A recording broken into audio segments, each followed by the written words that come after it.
Hello beautiful people, and welcome to this video. Today is Tuesday and I'm hoping you're having a good one. And Tuesday is a day where I share my written word with you, and in hopes that you share yours too.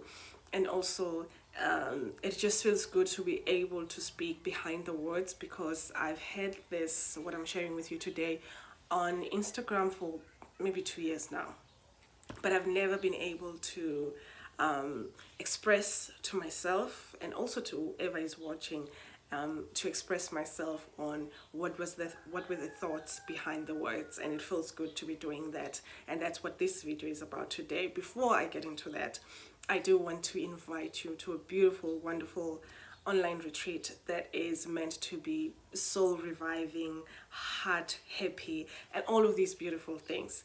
And the online retreat will be on the 4th of November this year. And if you'd like to be part of the team that will be coming together, please click on the link below. There is a contact form that you can just fill in on the message there, on the heading. You can just say online retreat, and then I'll be in touch with you with regards to what are the plans of all of that. So far, the plan is 1 day, 6 hours, and in these 6 hours, there'll be some music. We'll be making some food together. We'll be doing art together. We'll be doing so many things together, and then there'll also be talks, because the online retreat is themed sexuality beyond sex. So there will be talks around that. So if you are exploring your sexuality, you're exploring how to let go of trauma, you're exploring a lot of things around sexuality, this will be a great time, because it's more about relaxing into your body rather than about your mind. So I'd love for you to join. Without spending more time on that, I want to get into today's video, which is about the writings that I'm sharing with you today, which is called Dear Women. I have explained last week on a video that one of the ways that really helped me get in tune with my feelings was writing to feelings. And this time it's not me writing to feelings, I was writing to women and writing to myself about all that we see. And Dear Women is really a piece about all the struggles that it was around the time that there was just like a lot of injustices that we were seeing against women being killed, women not getting paid as much as men, and all just the injustices that are there. And there was a lot of marches around it that were happening, which was great. And I couldn't help but think, I wonder how all of this is affecting us. I wonder how this fighting for rights, and it's not even rights, it's sometimes just basic things that women are fighting for, really basic things. And it's just like a difficult world that we live in that doesn't recognize the power of women sometimes, not all the time, but sometimes. So that's what it's about. I do not want to spend more time talking about it. I'd like you to listen to it. Let's listen to it together, and then after that we'll talk. See you just now. Dear women, I saw the march. Another one. I saw how you change when you go out to fight. I write as if I ain't part of the group.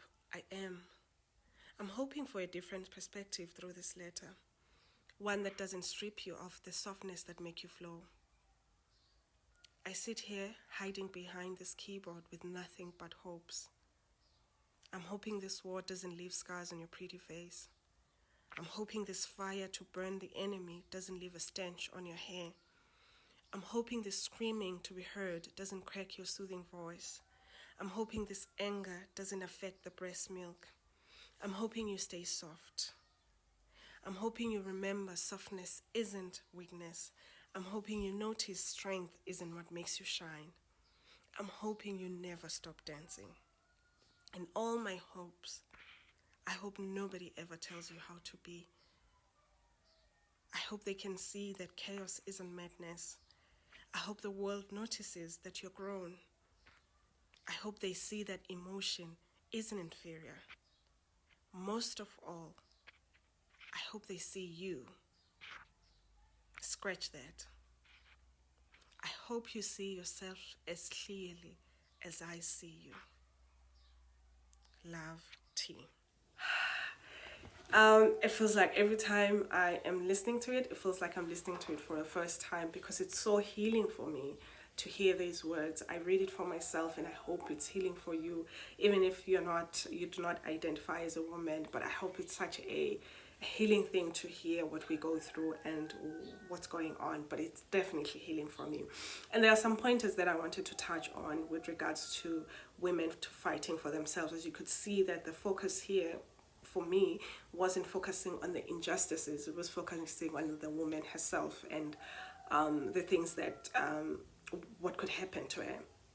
And let me break it down. I wrote some notes so that I remember. One of the things that I wanted to bring up on this letter was who you are when you enter a fight and who you become after the fight are two different people. There's a certain person that one has to become to fight. Sometimes you even have to become a little bit like your enemy in order to win the fight. You know, you have to drop low into their level, whatever that level is, in order to fight. So that was my question on this letter. It was, how is this affecting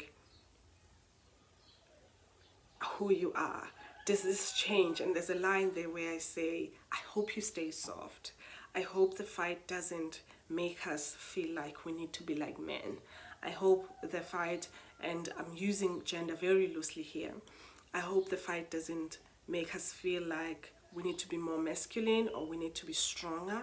And I speak about the word strong a lot there, and that our beauty lies on how strong we are and how well we fight. So it was just like, I hope this whole thing of fighting for injustice, and fighting for injustice is a good cause, but I was just hoping that it doesn't really come to a place where we don't even recognize ourselves after that. So that was the first point. And the second point is, usually what you spend most of your time on is what it becomes bigger in your life, is what becomes, English is not my first language, is what becomes serious in your life. If this thing that you're paying attention to, and if we spend so much time focusing on the injustices, focusing on all the things that aren't going right, that could really lead to that becoming the only focus, and or that becoming something very important, that you cannot be a woman unless you understand the injustices of that. So that's the second thing of like, be careful that what you focus on could become could potentially become the thing that is important in your life. So that's the second one. And the third one, which is the last one, is learning and feeling what life is like without fighting. I don't know if you've heard this before, where you've had maybe a string of unpleasant relationships, and then finally you get into a very healthy relationship, one that really is honoring and beautiful and loving, and then suddenly you do not know how to act. You have no idea how to deal with just a peaceful, loving environment. And I think it's the same thing here, that I hope that with all the fighting, we do not lose track of what does it feel like if there wasn't a fight? What does it feel like if rights, everybody had some kind of or equal rights? What would that feel like? And stay in that feeling and know what would being a woman mean if there wasn't so many fights. So that's the one thing that I wanted to put out there, is that to remember that even though this is going on, there could be a way of finding a way of sitting in one's peace, and sitting in one's love, and sitting in one's justice, so that when it's all gone, when it's all solved, we know where to go back to. So that's that. And this does not mean to undermine just the struggles that are out there in many countries. It is really just to be like, how about self-care during this whole time of fighting? How about self-care as well? And that's what today's video was about. Hope to see you on the 4th of November. Take care of yourself. Bye.